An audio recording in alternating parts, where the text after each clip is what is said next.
Welcome to Bala cars. இப்போ நீங்கள் பார்க்க போகிற கார் பார்த்தீங்கன்னா ஸ்கோடா ரேபிட் அப்படிங்கிற காரை பற்றி தான் பார்க்க போகிறோம். வாங்க வீடியோக்குள்ளே போகலாம். இந்த கார் பார்த்தீங்கன்னா ஸ்கோடா ரேபிட். இது ஒரு ஆட்டோமேட்டிக் வண்டி தான். மாடல் பார்த்தீங்கன்னா 2015 மாடல். வேரியன்ட் பார்த்தீங்கன்னா எலகான்ஸ் 1.5 அப்படின்னு இருக்காங்க. ஓனர் பார்த்தீங்கன்னா ஒரு ஓனர் இருக்காங்க. இது ஒரு டீசல் வண்டி தான். கிலோமீட்டர் பார்த்துட்டிங்கன்னா 90,000 கிலோமீட்டர் தான் ரன்னிங் ஆகிருக்கு. நோ சர்வீஸில் கடை தான். இன்சூரன்ஸ் பார்த்தீங்கன்னா 16/10/2025 வரைக்கும் இன்சூரன்ஸ் எடுத்து வச்சுருக்காங்க. காரோட ப்ரைஸ் என்ன சொன்னாங்கன்னா 5,90,000 சொல்கிறாங்க. ரேட்டு குறைக்கணும்னு சொல்லியிருக்காங்க. குறைச்சி பேசி இந்த காரை பைப்புங்கன்னு சொல்லியிருக்காங்க. ஏசி வந்துடும், power steering, power window, ABS வந்துடும், air bag, double air bag வந்துடும், அழகு வீலு, பார்க்கிங் சென்சார் இருக்குது. சீட் கவர்லாம் மலையான கூட தான் போட்டிருக்கு. டயர் பான் பார்த்தீங்கன்னா 4 டயருமே ஒரு 80% நல்லாயிருக்கும் அப்படின்னு இருக்காங்க. அந்த கார் பார்க்கணும் இடங்கன்னு பார்த்தீங்கன்னா தர்சன் கார்ஸ் ஈரோடு அப்படிங்கிற இடத்துல தான் அந்த கார் பார்க்க முடியும். TN 39PV0001 அப்படிங்கிற நம்பரில் தான் அந்த கார் இருக்குது அப்படின்னு இருக்காங்க.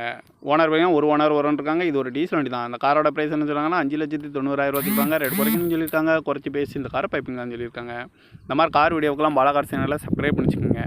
தேங்க்யூ ஃபார் வாட்சிங்.